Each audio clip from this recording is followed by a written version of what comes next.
పవన్ కళ్యాణ్ తన నోటితో చెప్పినా కూడా అవట్ల పనులు. ఇది కేడర్లో అసంతృప్తి ఉంది. వీళ్ళు అప్పటికి మొన్న ఎప్పుడూ లేనిది ఒక మనం కూడా డిబేట్ చేసాం, గుర్తుంది కదా, కూటమి సోషల్ మీడియా అని. ఎవరు పెట్టారు ఇది?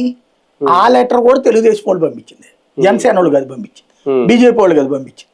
అంటే వీళ్ళిద్దరి తరఫున వాళ్ళే జనసేన వాళ్ళు అందరు సైలెంట్గా ఉండండి అని చెప్తున్నారు.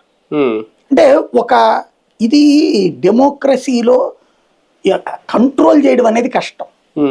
అది పవన్ కళ్యాణ్ని తొలుస్తోంది.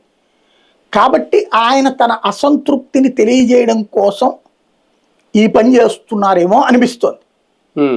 మేబీ మన అభిప్రాయం రాంగ్ అవ్వచ్చు. అసంతృప్తి వల్ల ఈ పదవి వచ్చిందా మరి ఇప్పుడు? అంటే క్యాబినెట్ హోదా అని రాశారు కదా.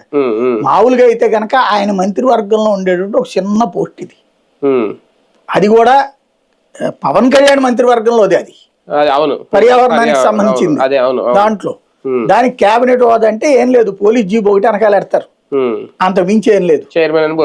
వెనకాల సెక్యూరిటీ ఇప్పుడు ఒకళ్ళు ఇచ్చినట్టుంటారు ఎమ్మెల్సీగా, ఇప్పుడు ఒక 12 మందిని పెడతారు క్యాబినెట్ ర్యాంక్ అన్నప్పుడు.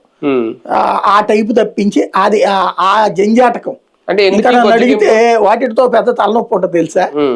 అది పెట్టుకున్న దగ్గర నుంచి ఇప్పుడు వాళ్ళు ఎక్కడికైనా మనం ఎక్కడికైనా వెళ్ళినప్పుడు వాళ్ళకి కూడా భోజనం ఖర్చు తప్పించి మనకు ఒరిగేదేం లేదు. గవర్నమెంట్ ఏమో వాళ్ళకేం డబ్బులు.